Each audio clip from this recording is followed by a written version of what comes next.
Mike, what's up, man? Oh, hey, how you doing? Hey, just sitting here waiting for you to buzz in, but I guess I was having some internet issues, but they seem to be all fixed at the moment. Yeah, it seems like you got them fixed. Yeah, I did. Got them fixed. Wow. Yeah. Hey, pull some strings and good things happen. Yeah, and we don't even have to slam corporate America on this restart. Well, we can, but yeah, I won't. I'll pass. I did Oh, that last week, so. I know. But yeah, God, it's a beautiful, sunny, crisp day here in Nashville. it is. I gotta get one key thing done today too. Oh, you gonna mow the grass? No, no, I gotta Oh. stain my deck, coat one. Mmm. Coat one on the C26 back deck patio. Mm-hmm. I like it. It's been Yeah. waiting, and I was planning on doing it, and then Louisville showed up, and then it started doing all this stuff, and then it rained, and the next thing you know, I'm sitting here going, "Oh no, am I gonna go into winter with untreated boards?" I Mm-hmm. guess they're treated, but I mean unstained boards. And we can't have that. No, no, because that was the worst experience I ever had replacing those boards. I might seriously sell my house before I had to do that again. Well, just sell it, move next door. Yeah, that's a good point. Have they sold any of those, either one of those yet? Nope, two new Yeah. houses right next door to me. If anybody's thinking about moving to Nashville, Yep. yeah, I yeah, think those are going to be harder to sell than they think, but whatever. Whatever helps out your property value, I'm all in for. yeah, they definitely. Well, I guess it's the timing was okay, but once you start getting cold, things probably don't Mm-hmm. sell as Yep. much either. So they're not in a great time. Yeah, not in a great time, but yeah, it's got out front and did my run this morning, and it's a beautiful day. I'm actually gonna I think it's supposed to warm up pretty good today, so I'm actually gonna head out to the Trace around noon. I think we have someone staying with us, one of Allie's friends, who is moving from Boston to Seattle Oh, uh, by car, and she is stopping at cities along the way and biking their most popular routes. And so she was in, I think, the Smoky Mountains yesterday, and then Charlotte the day before, I think. And so she stayed with us last night, and told her I'd meet her out at the Trace and have a little ride there. But she did quite a few hills yesterday, and she's like, "Are there any hills on the Trace?" And I was like, "Nah, it's kind of rolling." yeah, good. And hopefully get out there today, enjoy that before I don't have that option anymore. Man, you are all over that training right now. I'm in consistency mode, man. I did a early AM run yesterday, a 3600 lunchtime swim, and then a nice little 25 minute stroller run with the fam last night. So Wow. You know, I got to tell you, you are not a typical American right now, according to what I've been reading.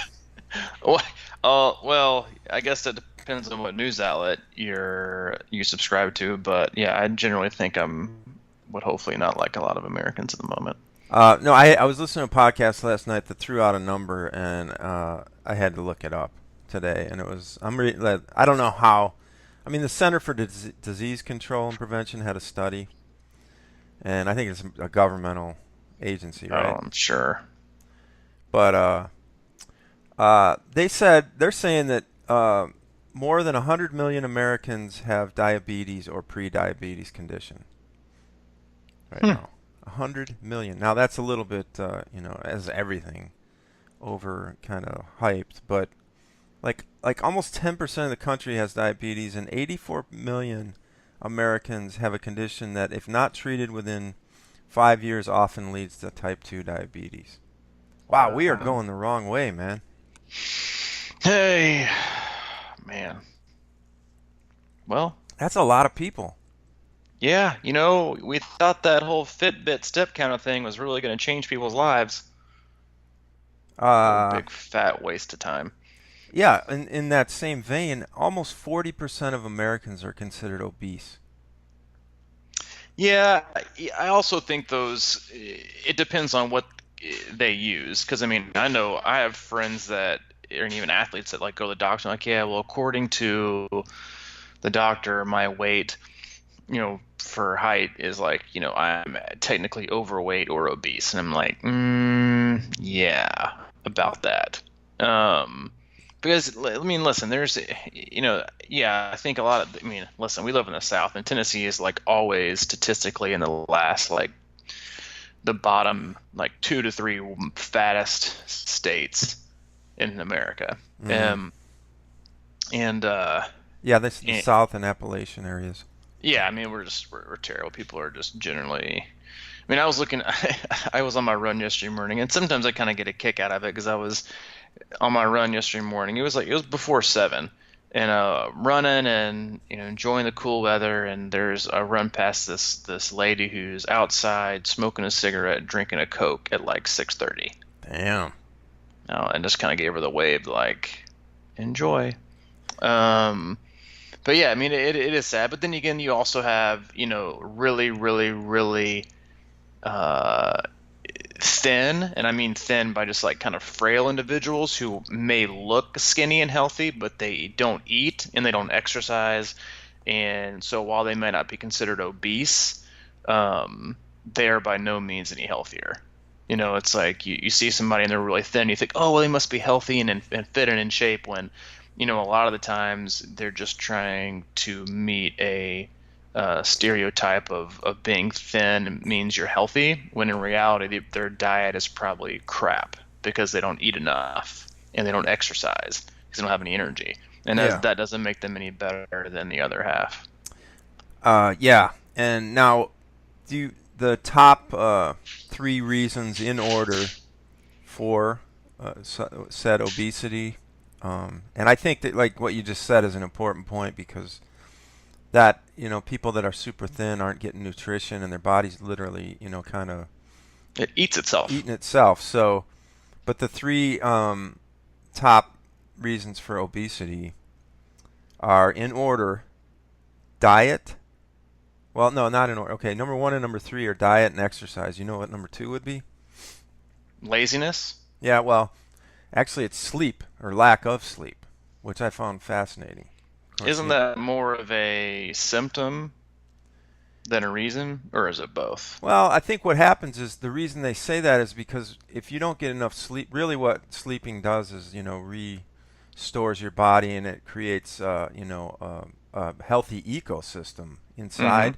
And if you don't get enough sleep, it doesn't have your body doesn't have enough chance to recreate and Sure. reproduce certain microbiome and things like that in your gut or whatever it may be to help, help you function better. Right. And then as I was listening to this stuff, and then a lot of people are talking about the fourth potential reason for obesity, and this is really interesting, and I wanted to kind of use it as sort of a lead into what we were maybe thinking about talking today. But a lot of people are arguing that obesity is quote unquote contagious, and it's because of the you hang around certain people and then you kind of get into that sort of groove and what have you like that and that's just I know it's a theory but Well, it makes sense, man.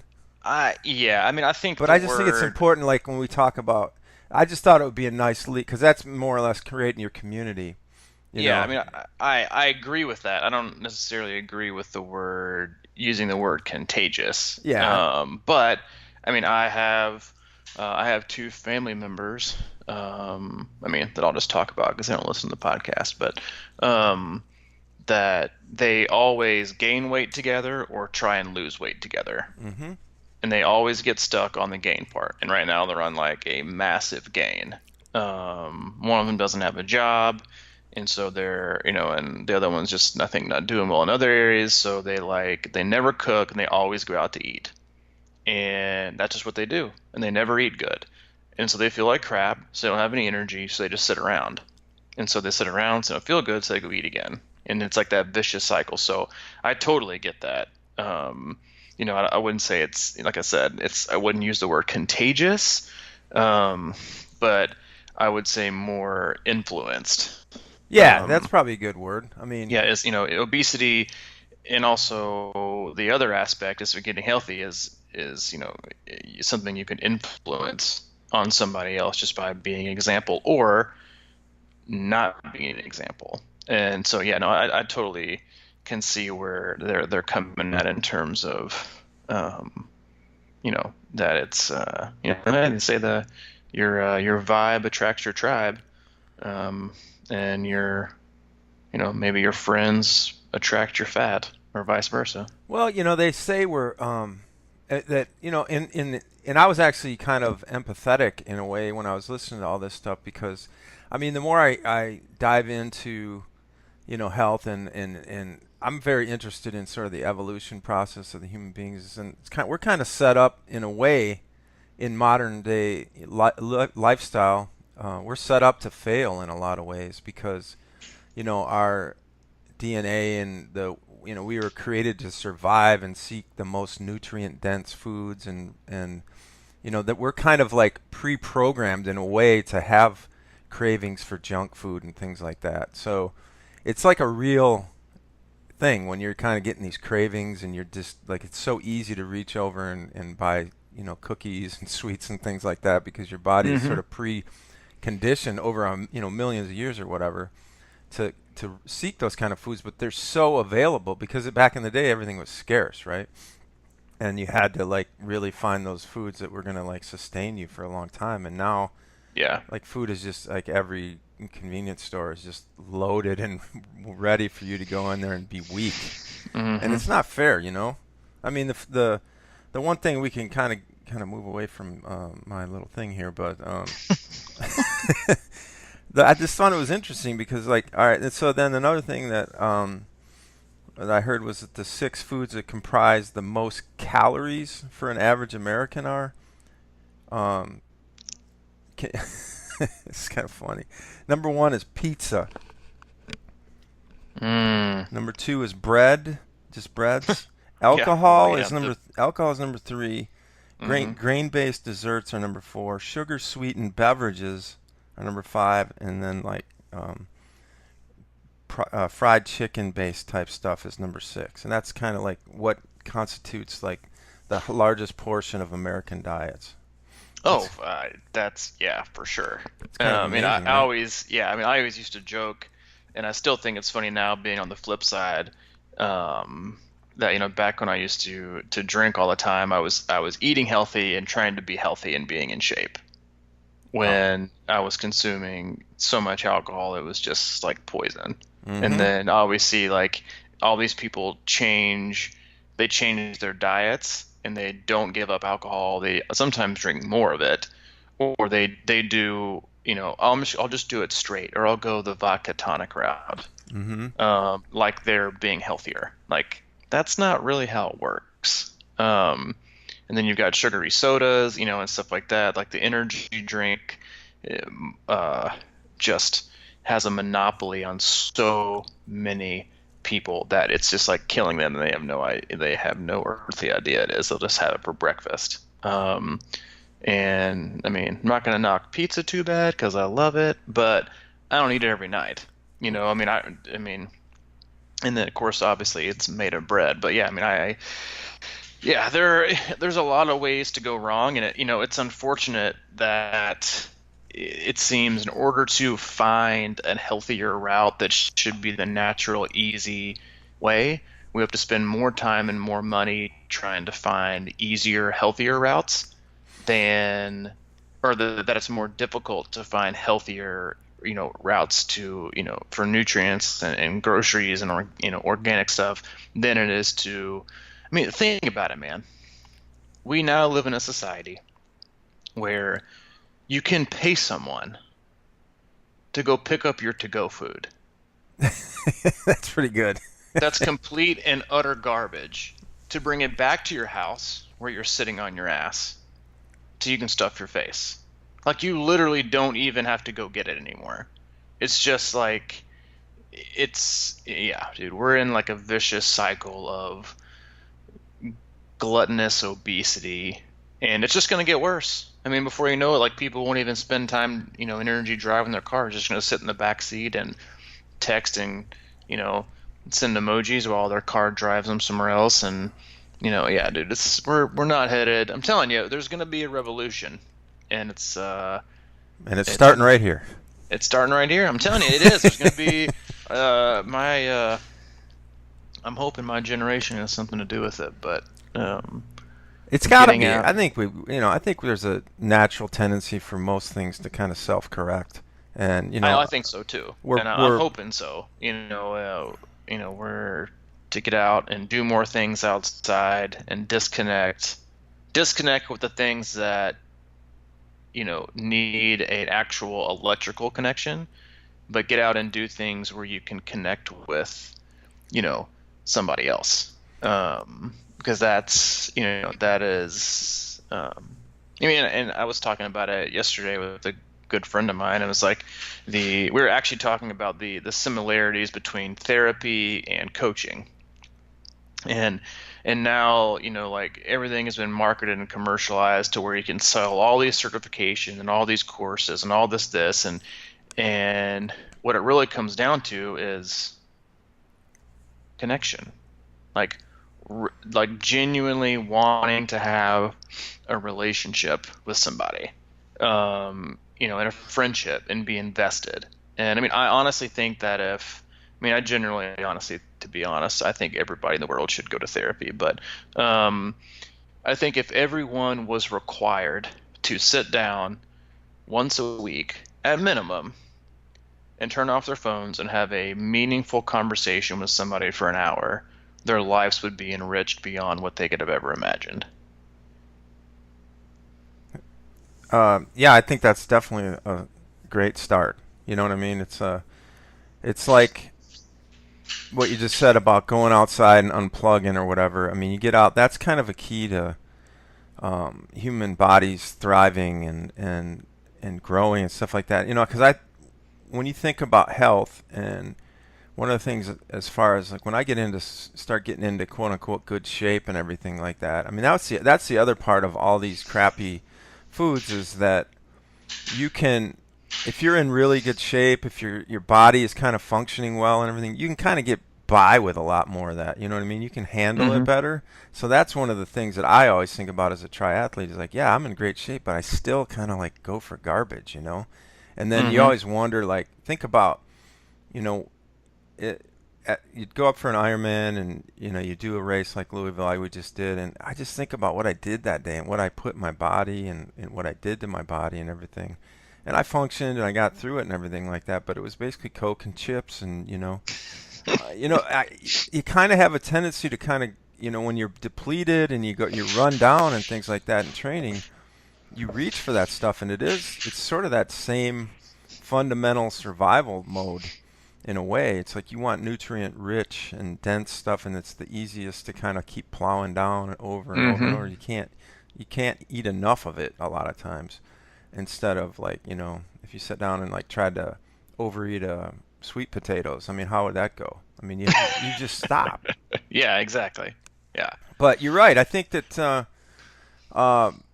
for me, getting into triathlon and the community part of it, and like what you were just saying about the therapy and the connection, it's like I think that's the next wave of health. It's like how are we going to stop this trend of just like every doctor sending somebody to go get more medicine? I mean, it's like we're if we're depressed or down or something, they act like we're depressed of the anti-depression drug. It's like we're neglecting. So it's like I think it is connection, and I think it's people just sort of helping and supporting uh, a change in someone. Like you're saying, it's like a personal coach or a personal trainer or just a great conversation. Any of these things can start, inching the correction like we just talked about.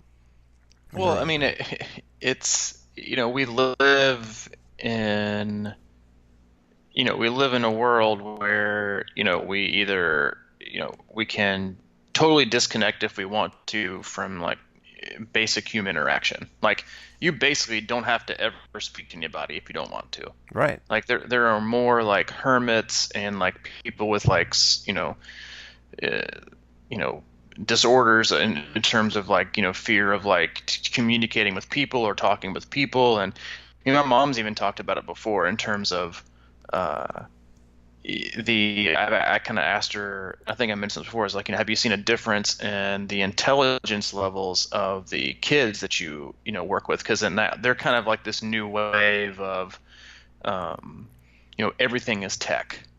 And she said, no, they're still just as smart, but their reasoning and social skills in terms of talking to people are very, very different.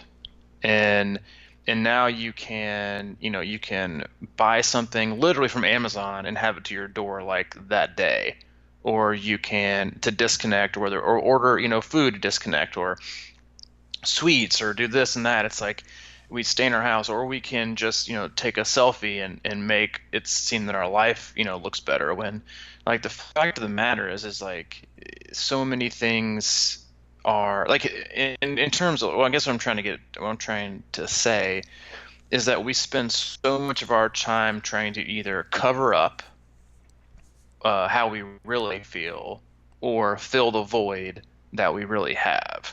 When I mean, and I think that there are probably still a lot of people out there that don't think addiction is a disease, and myself being in recovery, like there is no magic pill, there is no drug, there is no treatment. It's actually people, and I think if you ever been in a program, or you've ever gone to AA or done anything, like you walk into the room and you could sit in a room with 40 strangers, but you all know that you're not perfect, and you open up about everything, and you're sitting there like totally vulnerable because you know anybody in that room, unless they're like there with a family member or something celebrating a birthday, is that like we know we're all struggling, but we're all there for the same reason, which is support.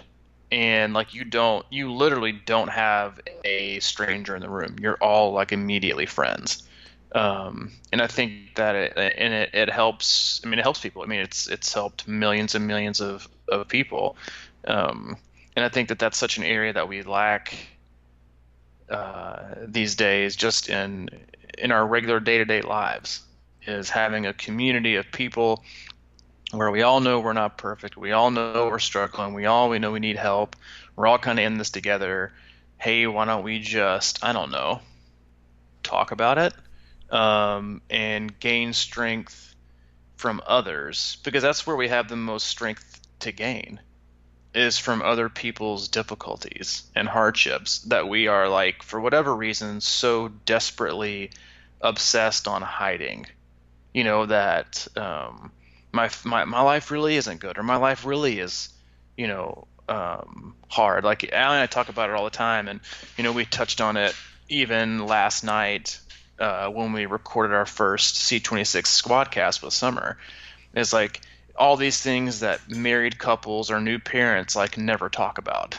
They just talk about how wonderful their life is, and how things are so easy, and this and then. I'm like, listen, dude, I know it ain't all. I know it's not all rainbows and cookies, or whatever. I think she said like tulips and brownies or something like that, and pizza. But it's just like, why are we so afraid to let people know that it ain't all that good? Oh man, I know it. And just let people know that we're struggling, or lean on people, and that's um and I like drill that into the athletes that I work with. And I just had an athlete open up to me who I guess is very, very reserved, and I don't like to change people, but in terms of my athletes, it is a relationship and a friendship, and I need to know what's going on in their life, because it helps me help them in terms of training load. If they're having a super stressful week, or things aren't good at home, or they have a lot of like stress, even if I'm supposed to ramp up their training volume, I'm not going to, because it's just going to add stress. And there's just so many things that we deal with that we're so afraid, because it's like we're going to end up telling somebody we're weak, or like if you're having problems and you just need to get your shit together, or you just, you need to figure it out. And like, yeah, you keep telling yourself that until one day you can't. And admitting that you're struggling, or admitting that you need help, or that you don't have the answer, is one of the most like liberating feelings that you can ever have. Um, and it's something that I just think we need more avenues to do it more often with more people.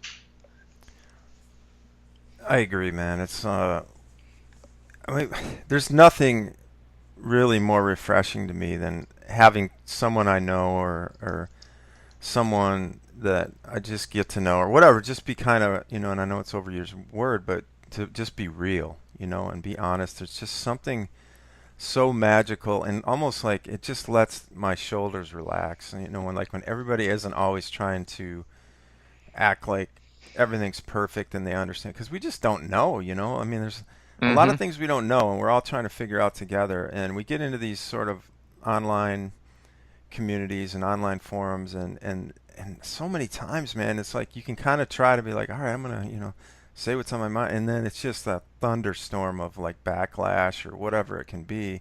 And I think that, without defining what we wanted to start in the Facebook group, the closed group, for example, the community that's building in there is sort of just like that exact thing that you're just talking about. It's sort of this, hey man, just come on in or say what you want to say and let's see if we can all figure it out. And like with some genuine like understanding and not judging and things like that.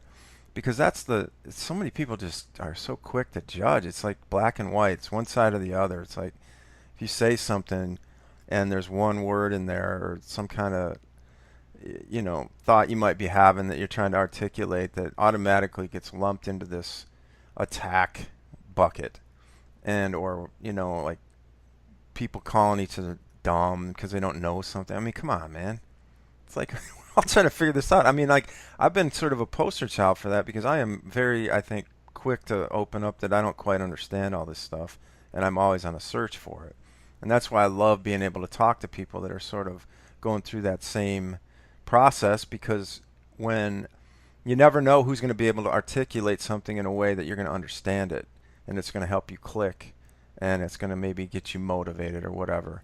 So yeah, I think that I really think that we are in a new we're going through a confusing time in a lot of ways with this stuff, but that self correction, it's not easy when you got a big uh, cruise ship going one way. It's not easy to turn it around, but I think it's starting to turn, and it's like there's some complications right now. But I love the conversation that we have, and what kind of spawns from it in the group and everything like that. And I just think it does take a community because, first of all, when I got into this thing, I was lucky to have you and the guy Jim and the Fab Five and CC and Wasky and guys like that that were around me at the time to get me going and get me through a lot of the early confusing complications of getting into triathlon. And at the core of what we talk about on a daily basis is sort of like to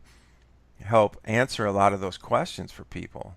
I mean, you kind of really, I mean, for a guy who knows so much and thinks about triathlon so much and human behavior and things like that, you're really, what I've always loved about you is I think you're really receptive to the, quote unquote dumb question, which you really don't think there are dumb questions, but there's so many questions that are, it's just so elementary, literally going back to elementary school sometimes, is how many people are in that classroom that are afraid to ask one little thing that could really simplify their world, but, they're afraid to being called out. And those are things that, you know, I just, I don't have patience for people who are always right. You know what I mean? That it's just like you're not always right. And plus, like just because I say something that may sound stupid, um, doesn't mean I don't understand it on a deep level. I just can't articulate it exactly or something like that. Does that make sense at all?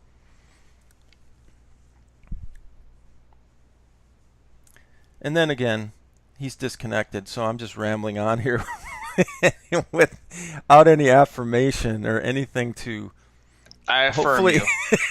I was gonna see how long you were gonna. I've been here the whole time. I was seeing how long you were gonna let that go. Oh, okay. No, I I thought mean, I like disconnected. I'm like, man. no, See, I was already gonna retreat. I was gonna go into my solitude and just sulk yeah. See, because like Robbie's been talking about disconnecting. He just left. He he went just outside. No, I mean, I think, or it's like you're not afraid to not act like you always have the right answer. Like yeah. everybody is an expert these days. Everybody, well, a lot of people, not everybody. A lot of people are experts on everything. Mm-hmm. on climate change, on politics, on triathlon, on religion, you name it, they know it. Um, like, you know what? I don't really know that much about politics, and to be 100% honest with you, I honestly don't give a shit. Mm-hmm. Um, I honestly know that there are certain things that will probably, affect. I mean, I talk about this all the time um, with my therapist Jeff, who's known me for like the last 4 years since I got sober, and we just literally we meet and we just literally sit back in these two chairs and we just chat about life, and that's all we do. But to me, that's therapy because it's connecting, and especially from somebody who's known me from the opposite side. And we always talk about how much energy so many people put into arguing and then getting offended. And and whether you want to think this is right or wrong for me, because this is our country, and you should just be like, listen, man, like I just don't got the time. Or you know what? I do have the time, but I will not waste any of my energy of my day on any of that. Because I think ultimately the best way for me to make a difference is like, so when Hayden sleeps with us at night, we lay down and sometimes look over at him, and I think the best thing I can do for this world is to raise a really, really sweet, kind, smart, and open-minded son.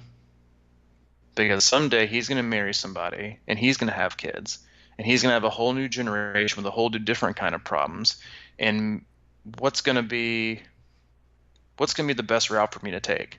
Spending my energy arguing with people on social media or on Facebook or whatever about politics and gun control and what's right, or just turning it all off and choosing to spend time with the people that I love and care about and focusing on what I can control. Because I honestly just don't care. Like I just don't. And is it going to affect my day-to-day basis? It's not.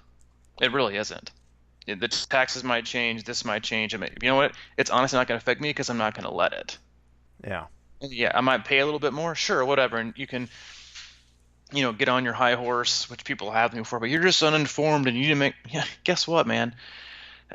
I have a life that I love, and I've worked hard to get it, and it had nothing to do with politics. And if my family can be safe and we can have a life that we love and we can do things that we like and we can be a good example and raise our son to be the same, then I feel like I'm doing my part. Um, because by doing that, you allow more negativity to affect your life than any kind of change you hope to make by just arguing with people on your phone or your laptop. Um, and I think that the opportunity for real change is to, instead of forcing your opinion or your expertise or your beliefs and religion on other people, is to like, to me, I've never learned a single thing from somebody who was perfect or whose life was, tulips and brownies or whatever it was Summer said. Well, Like, I haven't. I wouldn't say you wouldn't learn a thing. I heard a guy the other day say something I thought was interesting. They're speaking of, and we're not going to get into politics, but he just had a really interesting quote about it. He said the number one threat to, the future or security of the future of America is extreme partisan politics. And I just thought that was a really interesting thing because basically what he was saying is like we need both sides. We need different opinions, but the key to moving forward and getting better and doing things right is to come together. And a lot of people talk about that we agree with everything, and I don't think that's true. I mean, I think you think a lot of things I say are kind of quacky, and I'm very loose and non-regimented, and you're real consistent and things like that. But we see, I think the one thing that we do see is just we're willing to kind of like look at each other's side, and I think that really benefits in the long run. You know what I mean? We see every once in a while you'd be like, it's so funny. Every once in a while you'd be like, you said something a couple weeks ago but I've been kind of trying that or whatever.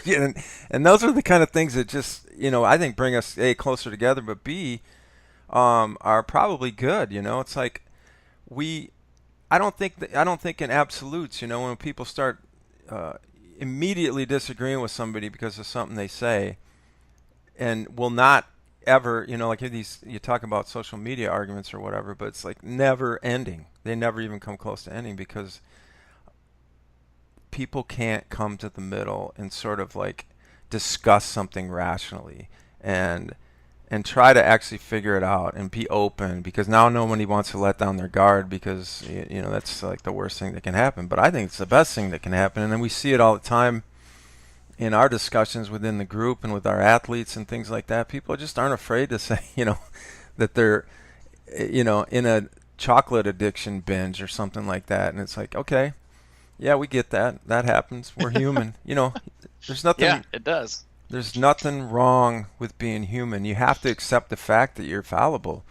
And Well, it's because it's okay to, like, not every conversation has to end in a you're right or you're wrong. It can always also be, we're just different. mhm. Like that's that's just how it is. Like, and there's nothing wrong with it. And like that's what makes. But in order to understand that and to make that into like anything that's beneficial, you have to be open to it. Like you have to be open to, um, like that maybe you're not right, or like your reality is your own reality, and somebody else's may be totally different. It doesn't mean that, like, because we're all formed by our life experiences and everything like that, but it doesn't mean that we're right, and it doesn't mean that we're wrong. It just means that you're different. But it's accepting that and acknowledging that, and not like everybody just wants to go to battle, or like Mhm. wants to fight about Mhm. or argue about literally everything. And it's like if you waste so much energy on either being offended or opposing, that you fail to put any energy into understanding. And that is where all your energy should always go. A lot of the times, maybe not always, but a lot of the times I think it should. I'm trying to understand where you're coming from. Can you help me out? Yeah, that's Okay. Well, you know what? I can see that. Because people always ask me like, oh well, why don't you do this, or why do you do this, or I'm confused. I'm like, okay, well, help me understand, or like, what's so wrong with asking more than one question? mm, You know, okay, well, tell me obviously. So tell me a little bit more about that. That's one of the because I generally think people want to tell you what they are feeling, they just don't know how to say it, or they genuinely don't think that anybody really cares. And like that was something that I got into the habit of when I started to work for this fitness company. Was I when I would meet with prospective athletes, I always asked more questions than you could ever imagine. You know, what do you do for work? Oh, I work here. How long have you been there? Do you like it? What's your daily life like? Well, how'd you get into that? And before you even need to ask another question, they've already told you your life story. mhm. But it's because you genuinely care and you want to hear about it. But they're like, oh, my day was fine. I work here. I won't bore you with the rest. Well, who said you're boring me? Right. Yeah, I It's know, like, yeah. I mean, like I'm asking because I care. I'm not asking just for shits and giggles. And that's one of the like the awesome things about my job is that I get to meet and connect and hear about so many awesome people and their different lives. And like, you don't know because you don't ask. And I ask probably too many questions up to a point, um, with the athletes that I work with, but it's because I genuinely care.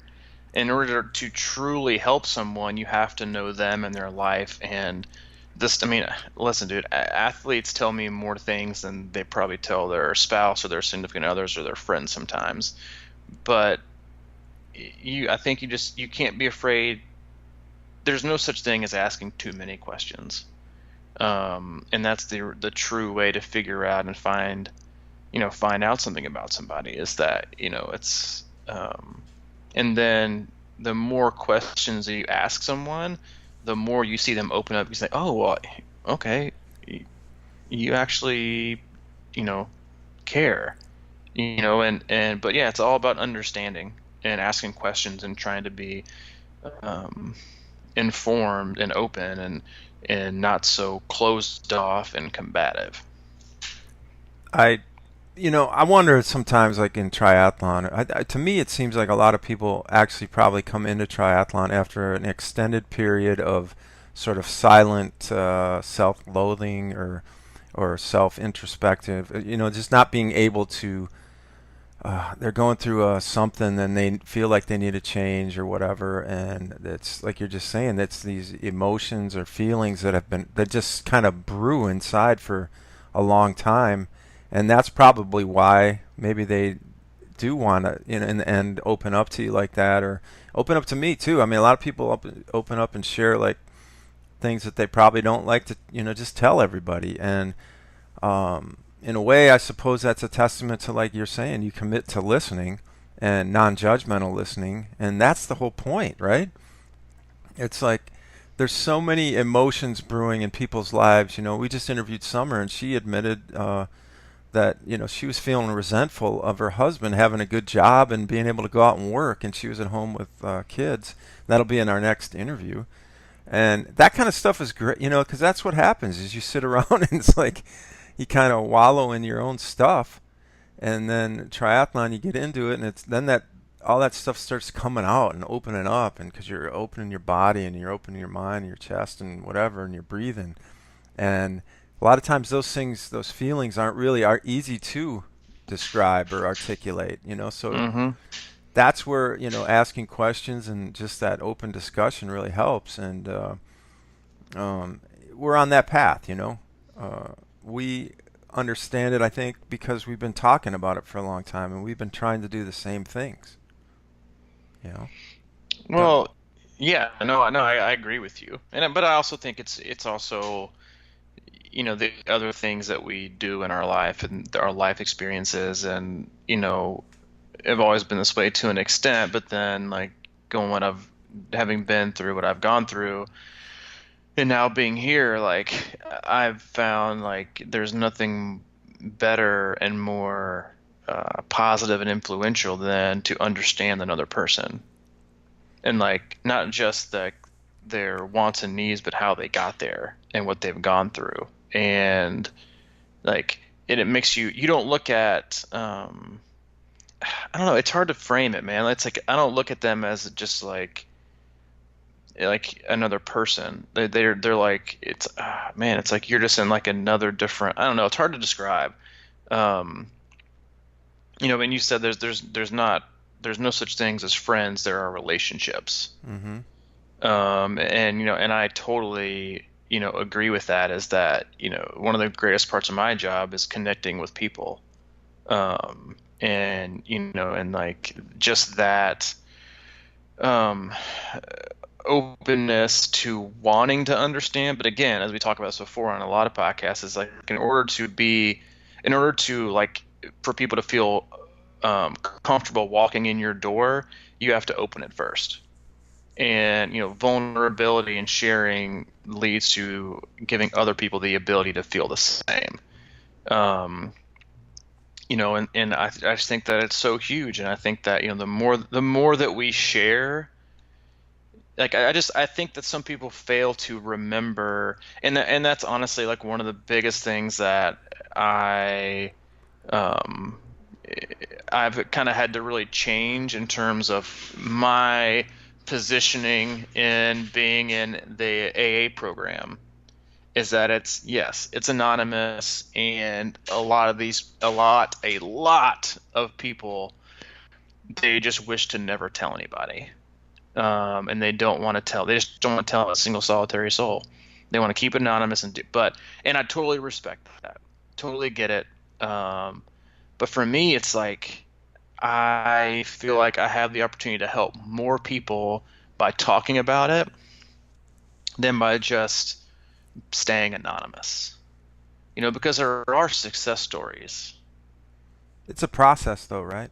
Oh, it is a You process. have to love you, kind of like have you got to be able to love yourself enough to understand that you can't just like spill everything in your mind in one setting. You know what I mean?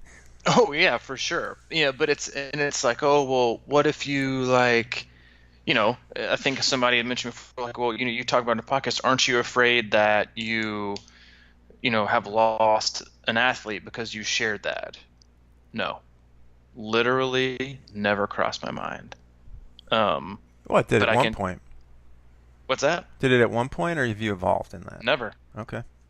Never. I mean, when I started work at this other company 2 years ago, when I met with my staff, it was one of the first things that I told them because it's part of my story, and it immediately opened them up to truly. Yeah, this is. I want to talk about this in this kind of a short segue. Is I got finished with my swim yesterday, and you want to talk about buy-in from people and trust with people and understanding from people and belief from people and that like relationship connection is I was getting out of the pool and I was in the Brentwood Academy swim team was there and they were on the pool deck and it's already super loud in an indoor pool. Like two people are talking and you'd think you're at like a freaking Metallica concert, because there's just so much action going on.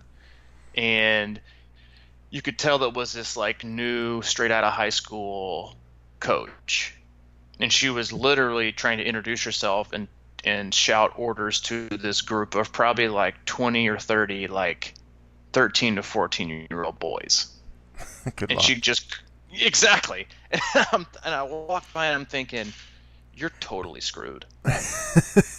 Like to establish a connection with people in that kind of like it'd be like a student teacher trying to start class and introduce yourself at free play. And Yeah. like good luck. The first thing you always have to do is like get athletes in a controlled, not a controlled, yeah, what's a somewhat a controlled environment to where your sides are neutral. I'm not better than you. You're not better than me. We're both the same. Let's talk. Let's gain some trust. Let's establish a relationship, and then we have a much better opportunity of listening to each other instead of one of us just coming in and starting to command and bark orders, and then you just expect people to listen. And that's why I think sometimes we get so tuned off by certain individuals or people that we see on social media. I'm like, you expect me to just like listen to you barking orders or this and this, and it's like we don't even like know each other really. Yeah. I wish I would have understood that when I was substitute teaching back in the day.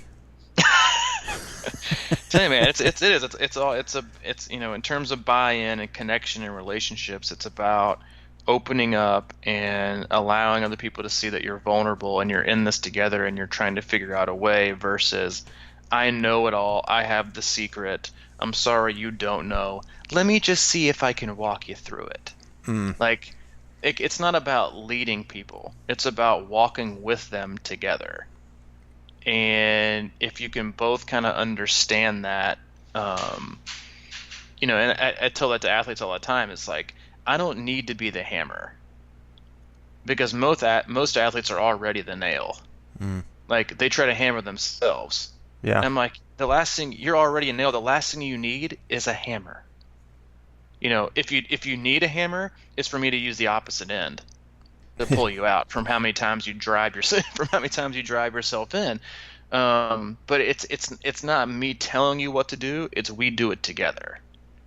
And in order to do anything together with anybody, and that goes for relationships, coaching, friendships, whatever you want to call, it's a mutual understanding that we're doing this and we're walking together side by side.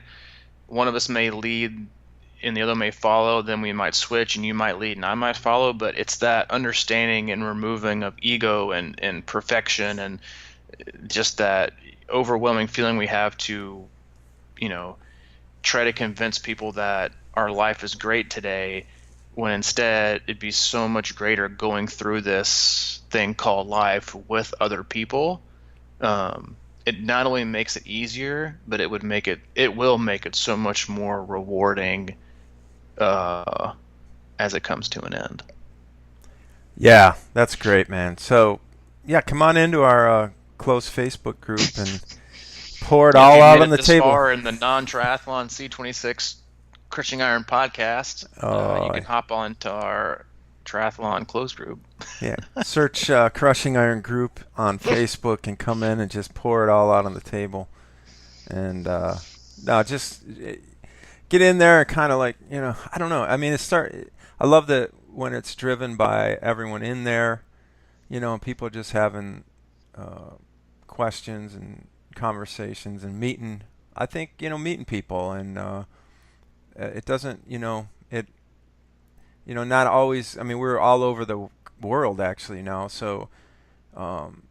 But having a community, even if it's in there, is a good step. You know what I mean? It's like it's something, and people, and you meet friends, and you can find friends who care and really do want to be a part of your journey on some level, and that's all been good stuff, man.